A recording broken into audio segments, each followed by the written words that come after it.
मन लगाकर सुनिए मित्रों। आज की यह कहानी किसी साधु की नहीं है, किसी ज्ञानी की नहीं है। यह कहानी है एक आम आदमी की, जो हर दिन की तरह जी रहा था, लेकिन भीतर से हर दिन थोड़ा थोड़ा मर रहा था। वह आदमी रोज चलता था, ऑफिस तक, घर तक, जिम्मेदारियों तक, लेकिन जीवन कहीं रुका हुआ था। चलते हुए वह सोचता रहता, सब ठीक है, फिर भी ठीक क्यों नहीं लग रहा। रात को सिरहाने रखे मोबाइल से ज्यादा उसका मन जागता रहता था। नींद आती थी शरीर को, मन को नहीं। उसके जीवन में कोई बड़ा दुख नहीं था, यही सबसे बड़ा दुख था। कोई हादसा नहीं, कोई बड़ा नुकसान नहीं, बस एक लगातार चलती आवाज, तुम पर्याप्त नहीं हो, तुम देर कर चुके हो, तुम कुछ मिस कर रहे हो। वह आवाज बाहर से नहीं आती थी, वह भीतर से आती थी। और जो आवाज भीतर से आती है, वह सबसे ज्यादा थकाती है। एक दिन ऑफिस में किसी ने बस इतना कहा, तुम बहुत ज्यादा सोचते हो। बस वह मुस्कुराया, लेकिन भीतर कुछ गिर गया। उस रात उसने पहली बार स्वीकार किया, मैं थक चुका हूं। बिना कुछ किए अगली सुबह वह जल्दी उठा, बिना किसी कारण। सूरज निकल रहा था, पंछी बोल रहे थे, लेकिन उसके भीतर एक गहरा सन्नाटा था। उसने खुद से पूछा, आखिरी बार मैंने यह सब कब महसूस किया था। उसे याद नहीं आया। चलते चलते वह एक पुराने मंदिर के पास पहुंचा। दरवाजा खुला था, अंदर कोई नहीं था, बस एक दिया जल रहा था, हवा में हिलता हुआ। वह वहीं बैठ गया। वहां कोई प्रवचन नहीं था, कोई मंत्र नहीं, बस मौन।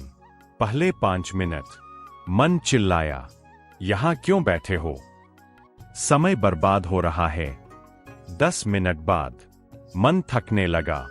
20 मिनट बाद कुछ अजीब हुआ, विचार आते रहे, लेकिन पकड़ ढीली हो गई।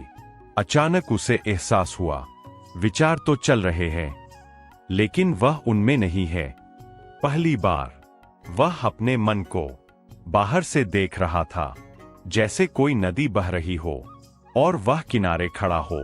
उसे समझ आया, मैं दुखी इसलिए नहीं हूं कि जीवन कठिन है, मैं दुखी इसलिए हूं क्योंकि मैं हर पल जीवन से भाग रहा हूं। सोच में पीछे से एक आवाज आई, मन थक गया है न। एक बूढ़ा पुजारी खड़ा था। उसने कहा, मन थकता है जब उसे हर चीज कंट्रोल करनी होती है। जीवन तब शुरू होता है जब तुम नियंत्रण छोड़ते हो। पुजारी बोले, कुछ मत बदलो, बस जो है उसे देखो। दुख आए देखो, डर आए देखो, खुशी आए देखो। देखने वाला कभी दुखी नहीं होता। दुखी तो वह होता है जो उसमें डूब जाता है। उस आदमी ने गहरी सांस ली, पहली बार सांस ली, सोच नहीं, सांस। और उस एक सांस में वह वर्तमान में आ गया। बाहर वही सड़क थी, वही लोग, लेकिन भीतर अब कुछ और था। अब वह सोचता था, लेकिन फंसता नहीं था।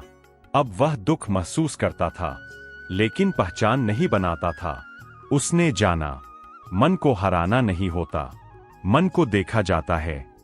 जिस दिन तुम गवाह बन जाते हो, उसी दिन कैद टूट जाती है। मित्रों, आपकी थकान काम से नहीं है, आपकी थकान सोच से है। और सोच का अंत लड़ाई से नहीं, जागरण से होता है। याद रखो, तुम जीवन नहीं खोए हो, तुम बस मन में खो गए हो। अब लौट आओ, यहीं, इस पल में।